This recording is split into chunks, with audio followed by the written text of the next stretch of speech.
His fourth wife's missing, and the third one's death and has been ruled a homicide. But Drew Peterson's apparently not sweating the return of media outside his home, telling a local paper, quote, "This is something that's come up, and it too will die down." Meanwhile, Peterson apparently doesn't believe the autopsy results on wife number 3, Kathleen Savio's, even accurate, saying everything will come out eventually.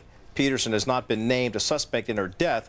Meanwhile, her relatives say they are happy that their suspicions have been confirmed. Joining us now, victims' rights attorney Gloria Allred and defense attorney Joanna Greenwald. Thank you for joining us this afternoon. Thank you. Thank you. Gloria, what about this case? Do we have a situation now wherein we could anticipate that Drew Peterson could be indicted on his third wife's homicide? Well, that's very possible, and we'll have to see whether or not it's probable. Because in addition to the head wounds that were pointed out and her having been found lying in an empty bathtub with blood-soaked hair and bruises and abrasions and possibly head trauma, there's also the fact that she sought an order of protection against Drew Peterson when they're going through their divorce and alleged a pattern of abuse.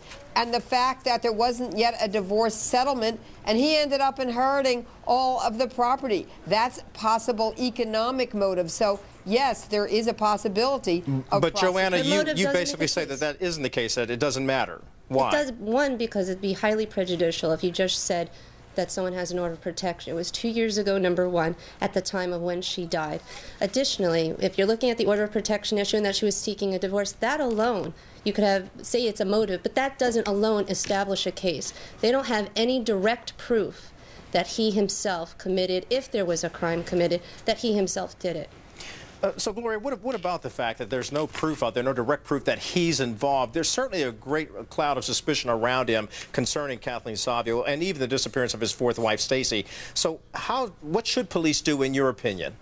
Yeah. Well, I mean, one of the issues is what is his alibi for that time period? And I think they're going to focus on his alibi. They're going to focus on the timeline, when it's most likely that she became the victim of a homicide. Where was he at that time? And is it possible that he can be excluded or not? And I don't know what anybody means by direct evidence, because certainly, for example, with Scott Peterson, he was convicted on purely circumstantial evidence, and circumstantial evidence can be given a great weight and can convict in certain cases. I don't know if that would be the case here. Joanna, let me get you in here. What about that? Piecing together pieces of circumstantial evidence. Well, here's the problem. Especially in this case, the absence of something is can be as important as the presence of something. So the fact is that since the crime scene itself in 2004 was not preserved, you don't have, or we don't know about, fingerprints or lack thereof of hers, of potentially his, or of anybody else's. So we don't have any of that information. We don't have any information about the DNA results of if perchance it was his, even though it was his bathroom, or of anybody else's. So the fact that there's so many things that are missing doesn't necessarily mean that it has to be him. All right, Joanna Greenwald, Gloria. Of course, his present wife is missing, too.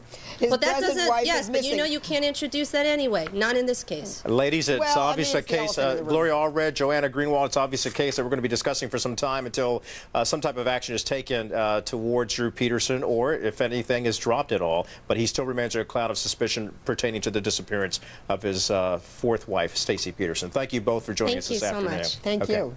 All right, Kelly, coming up, a zoo volunteer